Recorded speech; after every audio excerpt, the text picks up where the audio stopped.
Hello प्यारे students, कैसे हैं आप लोग। उम्मीद करता हूं सब मस्त होंगे, क्योंकि भाई आपकी पढ़ाई भी मस्त चल रही है और चलनी भी चाहिए, क्योंकि आपको हर रोज दिया जा रहा है बेटा आपकी एक सीट सुनिश्चित करने के लिए मस्त मटेरियल। बस आप लोग बच्चों विश्वास के साथ क्या कर लो, इसे दिमाग में भर लो, विश्वास के साथ भर लो, चैलेंज के साथ कह रहा हूं बेटा, कोई भी एग्जाम की सीट आपसे निकलने वाली नहीं है। आज कई टॉपिक कराएंगे उत्तर प्रदेश में प्रमुख सिंचाई परियोजना, नहर परियोजना, प्रमुख जनजातियां, ऊर्जा संसाधन के बारे में। लगभग 6 नंबर यहां से आपके एक ही क्लास में बेटा क्या हो जाएंगे, फिनिश हो जाएंगे। पूरा फोकस करिए। पहला हेडिंग है उत्तर प्रदेश की नहर सिंचाई परियोजना। तो उत्तर प्रदेश में बेटा नहर सिंचाई परियोजना नहरों के माध्यम से और बांधों के माध्यम से सिंचाई की जाती है। आपसे पूछे सबसे ज्यादा सिंचित कृषि, ये क्वेश्चन है बेटा, सबसे ज्यादा सिंचित कृषि किस राज्य में की जाती है, तो कह देना भैया उत्तर प्रदेश में की जाती है। किस में की जाती है भैया, तो जवाब होना चाहिए उत्तर प्रदेश में। कह रहा सर्वाधिक सिंचित भूमि वाला राज्य प्रसत्ता में कहां पे है, तो प्रसत्ता में पंजाब है। कुल ऑल ओवर में कौन है बेटा, यूपी। उत्तर प्रदेश के शुद्ध बोए हुए क्षेत्र का 86.4%, 86 ये डाटा तैयार कर लेना बेटा, ये सिंचित कृषि से किया जाता है। अगर मैं सिंचाई के साधन बताऊं तो सबसे ज्यादा नलकूप के माध्यम से, जिसे ट्यूबवेल कहते हैं आप लोग, इसे बेटा ट्यूबवेल भी कहते हैं गांव में, ठीक है ना। सबसे ज्यादा 74%। नहरों द्वारा बेटा 15% की जाती है, इंपोर्टेंट डाटा है, सिलेक्टेड डाटा है। कुओं द्वारा 8.8%, तालाब और झील द्वारा 1% और साथ में कुछ अन्य छोटे मोटे संसाधनों से। कह रहा पश्चिमी उत्तर प्रदेश में सिंचाई सबसे ज्यादा की जाती है। कहां, पश्चिमी उत्तर प्रदेश में, ठीक है ना, सबसे ज्यादा। उत्तर प्रदेश में सर्वाधिक नहरें कहां पे हैं भैया, पश्चिमी उत्तर प्रदेश में ही है। आप लोग ध्यान रख लेना, पश्चिमी उत्तर प्रदेश में है। कह रहा उत्तर प्रदेश में नलकूप द्वारा सर्वाधिक सिंचाई किस क्षेत्र में की जाती है, तो भैया मैदानी क्षेत्र में, जहां मैदान होंगे वहीं तो नाली बनेंगी। तो कह रहा प्रथम नलकूप 1930 में बेटा मेरठ में लगा था। ये इंपोर्टेंट है, तैयार कर लेना। 1930 में कहां पे लगा था भैया, मेरठ में लगा था। कह रहा तालाबों से सर्वाधिक सिंचाई किस क्षेत्र में होती है, तो भैया बुंदेलखंड क्षेत्र में होती है। किसमें, बुंदेलखंड, मैंने आपको बताया ही था। आपको ये बताना है बुंदेलखंड के यूपी में कितने जिले लगते हैं, कमेंट में बेटा ये क्वेश्चन है, कितने जिले बुंदेलखंड के यूपी में लगते हैं। कह रहा है कुएं द्वारा सर्वाधिक सिंचाई तराई क्षेत्र में की जाती है, दिमाग पर रख लेना। उत्तर प्रदेश में सर्वाधिक नहरों की लंबाई वाला राज्य रायबरेली है, इंपोर्टेंट है। उत्तर प्रदेश की नहरों को बारीकी से क्या कर लेते हैं बेटा, डिस्कशन कर लेते हैं। तो कह रहा पहली ऊपरी गंगा नहर, जिसका निर्माण बेटा 1840 से 54 के बीच में हुआ था। ऊपरी गंगा नहर का उद्गम कहां है, गंगा से हरिद्वार से होता है, उत्तराखंड में हरिद्वार से होता है बेटा, ये ध्यान रख लेना। कह रहा है आगरा नहर और निचली गंगा नहर के जल को क्या करती है, इनको बेटा जल उपलब्ध कराती है। ये चीज ध्यान रखना, इनको क्या कराती है, जल उपलब्ध कराती है। निचली गंगा नहर की बात करें तो 1878 में हुआ था। देखो ये था भाई 1840 से 54 तक, ये 1878 में हुआ था निचली गंगा। इसका उद्गम नरोड़ा से होता है, नरोड़ा बुलंदशहर के आसपास गंगा नदी से होता है। सिंचाई कहां से होती है, बुलंदशहर, अलीगढ़, एटा, फिरोजाबाद, कानपुर और प्रयागराज। बेटा हमारे अलीगढ़ में भी निचली गंगा नहर से क्या होती है, सिंचाई परियोजना होती है, पानी निकाल लिया जाता है बेटा नालियों के माध्यम से। मध्य गंगा नहर की बात करूं तो बेटा 1978 में ही, ये देखो 1878, ये 1978 में इसका निर्माण। कह रहा मध्य गंगा नहर का उद्गम कहां से होता है, बिजनौर से, गंगा नदी से। कह रहा इसे ऊपरी गंगा नहर से क्या किया जाता है, जोड़ा गया है। बस इतना सा डाटा आपको याद रखना है। शारदा नहर की बात करूं तो 1920-28 में ये निकाली गई थी। इसकी लंबाई लगभग 12,368 किलोमीटर है बेटा। कितनी, 12,000, शारदा नहर की लंबाई 12,368 किलोमीटर। इसे डाटा को एक बार आप क्या करोगे भाई, चेक करोगे, क्या करोगे, चेक करोगे। उद्गम पूछा तो शारदा नदी से होता है बेटा, और बनवासा से पीलीभीत तक उत्तर प्रदेश के और नेपाल के बीच ये सीमा मतलब निकल के आती है। शारदा नहर उत्तर प्रदेश की सबसे लंबी, पूछ लेगा। उत्तर प्रदेश नहर में नदी की बात नहीं कर रहा हूं, दिमाग में डाल लो। कुछ लोग कह रहे होंगे 2525 तो भैया गंगा होती है। बेटा मैं नहर की बात कर रहा हूं जो नदियों से निकलती हैं। तो बेटा ये शारदा नहर उत्तर प्रदेश की सबसे लंबी नहर है। अगर आपसे पूछा जाता है तो आप आराम से बता देना। आगरा नहर का निर्माण 1874 में हुआ था। ये अंतरराज्यीय नहर है, ध्यान रखना। मेरा कहने का मतलब राज्य के ही अंदर है, किसी अन्य बाहर से राज्य से नहीं आ रही। उद्गम दिल्ली में ओखला से यमुना नदी से होता है, इसका ध्यान रखना। ओखला से यमुना नदी से होता है। कह रहा है इसके द्वारा दिल्ली, हरियाणा, राजस्थान, उत्तर प्रदेश, आगरा, मथुरा में क्या की जाती है भैया, सिंचाई की जाती है। एकदम दिमाग में रख लो, क्वेश्चन यहीं से बनेंगे। आगे अगर मैं बात करूं तो पूर्वी गंगा यमुना, बेटा इसका निर्माण 1930 में हुआ था। कह रहा पूर्वी, इसका उद्गम उत्तर प्रदेश के सहारनपुर और फैजाबाद, ये इंपोर्टेंट है बेटा, यहां यमुना से होता है। उत्तर प्रदेश की सबसे प्राचीन नहर है, ध्यान रखना, पूछे सबसे प्राचीन नहर कौन सी है तो भैया पूर्वी यमुना नहर है उत्तर प्रदेश की। ऐसे ही खटाक से क्वेश्चन पूछ ले जाते हैं। शाहजहां द्वारा इसका निर्माण सन 1631 में पहली बार किया गया था, तो ये भी पूछ लेगा कब, 1631 में किसके द्वारा, भैया शाहजहां के द्वारा किया गया था। कह रहा दिल्ली में यमुना नदी से क्या होती है, ये ऊपरी गंगा नहर क्या होती है, मिल जाती है यमुना नदी से।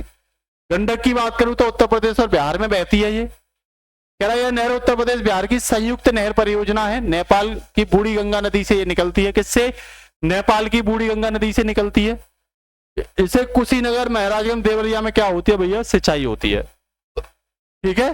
सरयू की बात करूं, इसका उद्गम बहराइच के घाघरा नदी से होता है। घाघरा को ही सरयू नदी कहा जाता है बेटा अयोध्या में। कह रहा है इसके द्वारा पूर्वांचल में क्या की जाती है, सिंचाई की जाती है। कहां पे बेटा, पूर्वांचल में सिंचाई की जाती है। केन नहर की बात करूं तो बेटा उत्तर प्रदेश और एमपी में है, दिमाग में भर लेना, और इन दोनों की संयुक्त परियोजना है। उद्गम केन नदी में होता है। कहां से, मध्य प्रदेश के पन्ना से केन नदी। इसके द्वारा बांदा में सिंचाई की जाती है, याद रखना कहां पे, जिला बांदा में, उत्तर प्रदेश के जिला बांदा में। रामगंगा की बात करूं बेटा तो उत्तर प्रदेश के पौड़ी जिले के किससे, कालागढ़ से होता है। उत्तराखंड में उत्तर प्रदेश दोनों की क्या है, ये संयुक्त परियोजना है। यहाँ पे क्या की जाती है, इससे भैया सिंचाई की जाती है। वहीं गोकुल बैराज की बात करूं बेटा, किसकी, गोकुल बैराज किसकी भैया, गोकुल बैराज की। तो ध्यान रखना ये मथुरा में है। और उद्गम कहां से हुआ भैया इसका, यमुना नदी से। लवकुश बैराज कानपुर में है, गोकुल कहां है, मथुरा, लवकुश कहां है, कानपुर।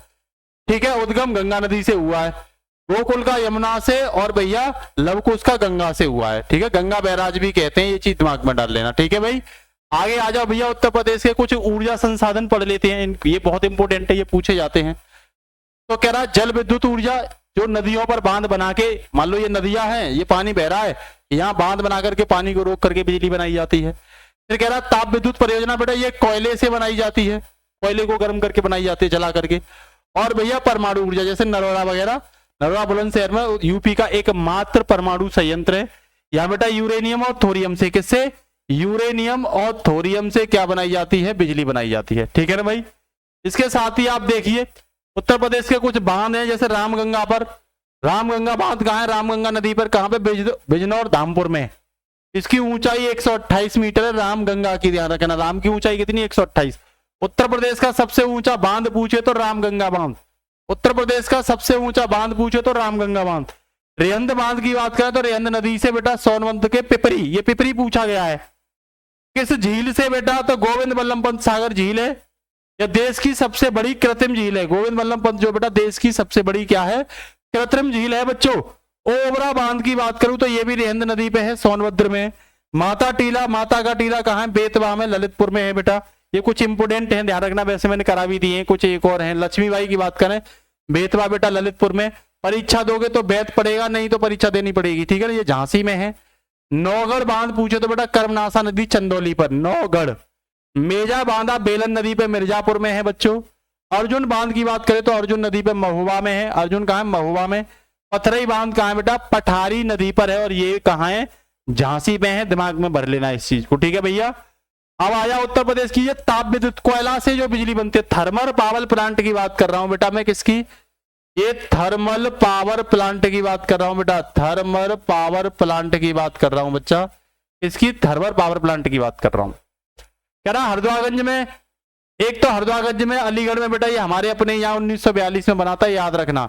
और भैया 1968 में रूस के सहयोग से इसका क्या किया गया था, पुनरुद्धार किया गया था, इसको और बढ़ाया गया था रूस के सहयोग से, अलीगढ़ वाले को भैया। चनौसी ताप विद्युत परियोजना बेटा ये मुरादाबाद में है। परीक्षा ताप विद्युत परियोजना बेटा झांसी में है। ओबरा ताप विद्युत परियोजना बेटा कहां पे है, सोनभद्र में है, ये भी रूस के सहयोग से बना था ओबरा। ठीक है। अनपरा पूछा जाता है, अनपढ़ कहां मिलेंगे, सोनभद्र में, तो अनपरा कहां है, सोनभद्र में। पनकी, पनकी कहां है, की मतलब कानपुर, पनकी मतलब कानपुर। ऊंचा हार बेटा कहां है, ऊंचा हार ये रायबरेली जिले में पड़ती है, याद रखना। कुछ एक और है, टांडा, टांडा कहां है बेटा, अंबेडकर नगर में। रेहंद कहां पे है, सोनभद्र में है बेटा ये। रोजा, रोजा कहां है, रोजा बेटा कौन रखते हैं, शाहजहां रखते हैं, शाहजहांपुर, तो रोजा ताप विद्युत परियोजना शाहजहांपुर में है। सिंगरौली ताप विद्युत केंद्र कहां है बेटा, सोनभद्र में, यहाँ कोयला से क्या बनाई जाती है भैया, बिजली। सींग, सींग के रोली कहां पे है बेटा, सोनभद्र में। एनटीपीसी दादरी बेटा गौतम बुद्ध नगर, इसे नोएडा भी कहते हैं। और जवाहर ताप परियोजना एटा में है। तो जवाहर कहाँ के भैया, एटा में। ये इंपोर्टेंट है, याद कर लेना बेटा। इसके साथ उत्तर प्रदेश की कृषि के बारे में अगर मैं आपसे बात करूं, यहां से क्वेश्चन पूछा जाता है, सभी टॉपिक इंपोर्टेंट है बेटा। तो लगभग 78% जनसंख्या क्या है उत्तर प्रदेश की, कृषि पे है। देख लो 78%, क्योंकि उत्तर प्रदेश में बेटा सबसे ज्यादा गांव है। कृषि प्राथमिक क्षेत्र के अंतर्गत आता है उत्तर प्रदेश, ध्यान रखना। और ये अर्थव्यवस्था का प्राइमरी सेक्टर होता है, प्राइमरी प्राथमिक सेक्टर कृषि के अंतर्गत आता है, ये ध्यान रखना। ये भी कई बार क्वेश्चन पूछा गया है। कह रहा है यहाँ की कार्यशील जनसंख्या, उत्तर प्रदेश की कार्यशील जनसंख्या देखो पीसीएस में पूछा गया था, 15 से 59 वर्ष की होती है, ठीक है ना। इसका कितना परसेंट है, 59% कृषि पे निर्भर है। जो हमारी कार्यशील जनसंख्या जिससे हम कार्य निकलवा सकते हैं, कितनी है बेटा, 15 से 59 वर्ष, इसकी संख्या कितनी है, 59% है। कह रहा उत्तर प्रदेश के कुल क्षेत्र 68% पर क्या करते हैं, कृषि कार्य किया जाता है कुल क्षेत्र पर। कह रहा देश के कुल कृषि योग्य भूमि का कितना है, जितना देश में कृषि भूमि है 20% अकेले उत्तर प्रदेश में है, दिमाग में डाल लो। कह रहा कृषि जीडीपी का जो सकल घरेलू उत्पाद है लगभग 20% योगदान देता है उत्तर प्रदेश, ठीक है ना, जीडीपी में, या 19.9 लिख सकते हो। ये देख सकते हैं इंपोर्टेंट है बेटा, जिस पर 2 हेक्टेयर से अधिक क्या है अब जमीन है, उसे बृहद किसान कहते हैं। क्या कहते हैं भैया, बृहद किसान कहते हैं, जिस पर 2 हेक्टेयर से ज्यादा है।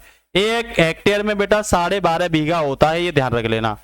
1 एकड़ में बेटा 5 बीघा होता है। एकड़ में कितना होता है भाई, 5 बीघा होता है। ये भी थोड़ा बहुत तुम्हें जानकारी होना चाहिए बेटा। सीमांत किसान कौन होते हैं, जिन पर 1 हेक्टेयर से कम भूमि होती है। लघु किसान वो होते हैं जिन पर 1 से लेकर के 2 हेक्टेयर होती है, 2 हेक्टेयर से अधिक वाले को बृहद किसान कहते हैं। ये नोट करके दिमाग में डाल लो। उत्तर प्रदेश में अगर कृषि जलवायु की बात करूं तो बेटा 3 क्षेत्रों में विभाजित किया गया है और 9 उप क्षेत्रों में, 3 क्षेत्र और 9 उप क्षेत्र, ठीक है ना। यहाँ पे औसत क्रियाशील जोत का आकार जो है बेटा वो 0.73 हेक्टेयर है, ध्यान रखना। तो यहाँ 12.5 बीघा के हिसाब से निकाल सकते हो कि 0.73 हेक्टेयर प्रति किसान पे क्या है, जमीन है। इस हिसाब से राष्ट्रीय जोत का आकार देखोगे तो 1.08 हेक्टेयर है, ये राष्ट्रीय जोत का आकार है राष्ट्रीय स्तर पर। वहीं में बेटा फसल ऋतु की बात करूं आपसे, जो पूछे जाएंगे केवल वही पढ़ाया जा रहा है आपको। 3 ऋतु होती है, खरीफ, रबी और जायद। ये बेटा मानसून के समय होती है, ग्रीष्म ऋतु कहते हैं इसे। एक शीत ऋतु होती है, एक जायद होती है, ध्यान रखना। तो भैया ये जून और जुलाई के महीने में यहाँ फसलें बोई जाती हैं खरीफ की। सितंबर अक्टूबर में बेटा ये काटी जाती हैं, जैसे धान है, मक्का है, ज्वार है, बाजरा है, कपास, मूंगफली और गन्ना। बेटा ये कई बार पूछा गया है। रबी की फसल बेटा ठंड में, ठंड का समय होता है, अक्टूबर नवंबर में ये बुआई होती है, मार्च अप्रैल में काट ली जाती है। गेहूं है, जौ है, चना है, मटर है, सरसों है, आलू है, ये सब क्या है, रबी की फसलें हैं। जायद की फसल की बात करूं तो बेटा मार्च अप्रैल में बुआई होती है और मई जून में इसकी कटाई होती है। खीरा, ककड़ी, जितने रसीले होते हैं, खीरा, ककड़ी, भिंडी, तरबूज, खरबूज, हरी सब्जियां और चारा वगैरह बेटा जायद में आ जाते हैं, ये ध्यान रख लेना। ये फसलें भी इंपोर्टेंट हैं। गेहूं के बारे में बात करूं तो बेटा उत्तर प्रदेश का पहला स्थान है, नोट करके लिख लेना। कुल कृषि योग का बेटा 24% पर हम क्या करते हैं, गेहूं बोते हैं। सर्वाधिक गेहूं उत्तर प्रदेश में बोया जाता है। उत्पादक की बात करूं तो जिले में बेटा गोरखपुर है। गंगा घाघरा के दोआब में गेहूं क्या होता है, खूब ढेर सारा किया जाता है। चावल में बात करूं तो बेटा 18% क्षेत्रफल पर उत्तर प्रदेश में क्या किया जाता है, गेहूं बोया जाता है। और इसी के साथ ये दूसरी महत्वपूर्ण फसल है उत्तर प्रदेश की। तराई क्षेत्र के महाराजगंज, सिद्धार्थनगर और देवरिया में बड़े पैमाने पर गेहूं बोला जाता है। आप विश्वास नहीं करोगे, उत्तर प्रदेश का चावल का कटोरा किसे कहा जाता है, चंदौली को। उत्तर प्रदेश का चावल का कटोरा बच्चों किसे कहा जाता है, चंदौली को कहा जाता है। दिमाग में भर लो, चा से चावल, चा से चंदौली। चावल का कटोरा किसमें है, चंदौली में, ठीक है भैया। वही चने की बात करूं तो उत्तर प्रदेश में बोई जाने वाली सर्वाधिक दलहन में, दालों में सबसे ज्यादा चना बोया जाता है। और ये किस मिट्टी में पाई जाती है, तो बेटा ये दोमट मिट्टी में पाई जाती है। बुंदेल जो खंड है उसके पठारों में की जाती है, बांदा जिला, हमीरपुर, बाराबंकी। देखो और बताइए, और इसमें कितने जिले हैं भाई, कितने जिले, ये मैंने बताया कौन कौन से जिले हैं, कमेंट बॉक्स में लिख के बताना। सर्वाधिक उगाई जाने वाली फसल बेटा क्या है, तिलहन। यूपी में सर्वाधिक क्या, तिलहन उगाया जाता है, ध्यान रखना, ठीक है ना। क्या उगाया जाता है बेटा, सरसों में सर्वाधिक तिलहन उगाया जाता है, ध्यान रखना। गन्ने की बात करूं तो नकदी फसल है, 13% क्षेत्र पर गन्ना होता है उत्तर प्रदेश में। तराई क्षेत्र में, गंगा यमुना के दोआब क्षेत्र में, दोआब होता है बेटा 2 नदियों के बीच का क्षेत्र, इसे दोआब कहेंगे। ये उपजाऊ क्षेत्र होता है, ध्यान रखना। और यहाँ बड़े पैमाने पर उत्पादकता होती है। उत्तर प्रदेश का प्रथम स्थान है गन्ने में, ध्यान रखना। सिंचित फसल में आता है, ये सर्वाधिक सिंचित फसल होती है गन्ना, ये भी ध्यान रखना। जूट की बात करूं तो बेटा इसे गोल्डन फाइबर कहते हैं। जूट रेशेदार फसल होती है जिससे रस्सी और बोरी बनाई जाती है। सरयू घाघरा के दोआब पर बेटा क्या मिलता है, जूट की खेती की जाती है। वैसे दुनिया में सर्वाधिक जूट गंगा ब्रह्मपुत्र के डेल्टा पे किया जाता है, सुंदरबन डेल्टा क्षेत्र में। भारत और बांग्लादेश सबसे ज्यादा क्या करते हैं, जूट का उत्पादन करते हैं। कपास बेटा काली मिट्टी में होता है, उत्तर प्रदेश के गंगा यमुना के दोआब में होता है। रेशेदार फसल है, ध्यान रखना। कपड़े बनते हैं, बुंदेलखंड क्षेत्र में भी किया जाता है। आलू के उत्पादन में यूपी का कौन सा स्थान है भैया, प्रथम स्थान है। अफीम उत्पादन कौन करता है बेटा, बाराबंकी करता है। अफीम का कारखाना किसे कहते हैं, गाजीपुर को कहते हैं। केला बेटा वाराणसी, प्रयागराज और गोरखपुर में होता है। आंवला नगरी बेटा कौन है, प्रतापगढ़, लेकिन बरेली और सुल्तानपुर में भी आंवला होता है। अमरूद नगरी आपको पता है प्रयागराज है, अमरूद का उत्पादन प्रयागराज में होता है। वहीं संतरा सहारनपुर, सासे संतरा सहारनपुर, लीची खाएगा सहारनपुर और मेरठ में मिलकर के। अफीम बाराबंकी पिएगा, नींबू मेरठ और सहारनपुर में। ध्यान रखना, जहां लीची वही नींबू, जहां लीची वही नींबू। पपीता बेटा नवाब खाते हैं, उन नाम में ध्यान रखना। उत्तर प्रदेश में आम की बात करूं तो बेटा लखनऊ में, मलियाबाद में होता है दशहरी आम। वाराणसी आम बेटा, वाराणसी में लंगड़ा आम होता है, तो वाराणसी के लंगड़े हैं। और दशहरा कौन मनाते हैं, मलियाबाद के। और बागपत और मेरठ में बेटा रटौल आम होता है। कौन सा, बागपत मेरठ वाले रट करके क्या खाते हैं, आम खाते हैं। उत्तर प्रदेश की जनजातियों के बारे में बात करते हैं, बहुत इंपोर्टेंट टॉपिक है बेटा। जनजातियां वो होती हैं जो मुख्य धारा से अलग होती हैं, जिनका पहनाव, जिनकी संस्कृति, जिनका खान पान, रहन सहन बिल्कुल अलग होता है। जंगलों में रहने वाले ये लोग होते हैं, ठीक है। तो बेटा जनजातियों की बात करें तो सर्वाधिक जनजाति सोनभद्र में मिलती है, ये इंपोर्टेंट है, पूछा जाता है। SBD ये क्रम है, सोनभद्र, बलिया और देवरिया। SBD सर्वाधिक जनजाति। पर सत्ता में बात करेंगे तो सोनभद्र में सबसे ज्यादा, सबसे वैसे भी और पर सत्ता में भी। न्यूनतम जनजाति बेटा बागपत्र में, यहाँ याद रखना BKB मतलब बागपत, कन्नौज और बदायूं से ये न्यूनतम जनजाति मिलती है इस क्षेत्र में, ठीक है। पर सत्ता में न्यूनतम जनजाति की बात करें तो बागपत में ही है, वैसे भी बागपत ही है। अयोध्या और जालौन में कोई जनजाति नहीं मिलती, ये पूछने वाला क्वेश्चन है और इंपोर्टेंट क्वेश्चन है, कई एग्जाम में पूछा गया। अयोध्या जालौन में कोई जनजाति नहीं मिलती बच्चों। 2011 की जनगणना की बात करें तो बेटा 11,34,273 क्या है बेटा, जनजातियों की संख्या है। मतलब कह सकते हैं 0.57% कुल जनसंख्या का क्या है, उत्तर प्रदेश में जनजातियां रहती हैं। मैं जनजातियों के लिंगानुपात की बात करूं तो 951 है उत्तर प्रदेश का। पुरुष बेटा आपको पता 5,81,082 है, महिला 5,53,190 है, ठीक है ना। अनुच्छेद 352 के अनुसार बेटा 2003 से पहले उत्तर प्रदेश में केवल 2 जनजातियां थी, एक थारू और एक बुक्सा, ये पुरानी जनजाति मानी जाती हैं। अनुच्छेद 342 में इसका वर्णन है। 2003 में 10 और जनजातियों को क्या कर लिया गया, शामिल। इस प्रकार अब कितनी है, 12 जनजातियां, ये ध्यान रखना। सर्वाधिक जनसंख्या आबादी वाला, अब बेटा जनसंख्या में सर्वाधिक आबादी वाली जनसंख्या कौन है, थारू है। जनसंख्या में न्यूनतम आबादी वाली कौन है, बनरावत, इसकी आबादी कम है, थारू की सबसे ज्यादा है। थारू के बारे में बात करें तो बेटा इनका छोटा कद होता है, मुख चौड़ा होता है और पीली क्या होती है, चमड़ी होती है इनकी। मंगोल जनजातियों के लक्षण होते हैं, जो मंगोलिया से आए थे भारत में। किरात वंश से माने जाते हैं। उत्तर प्रदेश के तराई क्षेत्र में महराजगंज, सिद्धार्थनगर, श्रावस्ती और बहराइच, लखीमपुर खीरी वाले क्षेत्र में क्या होते हैं बेटा, ये अपना वास करते हैं, ठीक है ना। इसके साथ ही बेटा संयुक्त परिवार है, इनमें मात्र सत्तात्मक होते हैं, ठीक है ना। बदला विवाह होता है, मतलब बहनों का आदान प्रदान होता है। दहेज का प्रचलन नहीं है। विधवा विवाह प्रचलन मतलब भोज, लट्ट भरवा भोज होता है इसमें। कौन सा, लट्ट भरवा। भोजन में चावल, सुअर, मुर्गी पालते हैं ये। हिंदू धर्म को मान्यता देते हैं, चोटी रखते हैं ये लोग। विवाह पक्का होने पर बेटा पक्की पौड़ी कहते हैं उसे। त्योहार बजहर पर्व मनाते हैं, ये बजहर पर्व थारू वाले। दीपावली को बेटा शोक के रूप में मनाते हैं, पूर्वजों को याद करते हैं, ठीक है ना। भेंट देते हैं और बेटा इसे क्या कहते हैं, रोटी कहते हैं इस भेंट को। वही मैं बात करूं आपसे, भूत प्रेत और जादू टोना में विश्वास रखते हैं। भगवान में देवी, काली, भैरव, महादेव और लकड़ी की शिवलिंग को पूजते हैं। अर्थव्यवस्था की बात करूं तो कृषि, पशुपालन, लकड़ी का काटना, औषधि वगैरह और बेटा जंगलों में क्या करते हैं, ये शिकार करते हैं। सामान्यतः यही होता है। लखीमपुर खीरी में थारू जनजाति के विकास के लिए बेटा विश्वविद्यालय की भी स्थापना की गई। ये क्वेश्चन इंपोर्टेंट है कि जनजातियों का विश्वविद्यालय कहाँ है, लखीमपुर खीरी में भैया। होली पर्व की बात करूं तो बेटा यहाँ खिचड़ी नृत्य करते हैं, ये खिचड़ी नृत्य, ठीक है। वहीं बुक्सा और भोक्सा जनजाति की बात करूं तो पतवार राजपूत घराने से संबंध मानते हैं, बिजनौर क्षेत्र में मानते हैं। और संयुक्त परिवार बेटा यहाँ पितृसत्तात्मक समाज होता है। भोजन में मछली और चावल का ज्यादा यूज करते हैं। विवाह को बेटा ये कॉन्ट्रैक्ट मानते हैं, अनुबंध मानते हैं। अनुलोम प्रतिलोम विवाह का प्रचलन है यहाँ पे, अनुलोम प्रतिलोम विवाह का, ठीक है। ऊंची से नीची में और नीची से ऊंची जनजाति में विवाह कर लेते हैं। अनुलोम विवाह का मतलब है उच्च जाति का नीची जाति में विवाह होना, और प्रतिलोम का मतलब है नीची का ऊंची जाति में होना, ठीक है ना।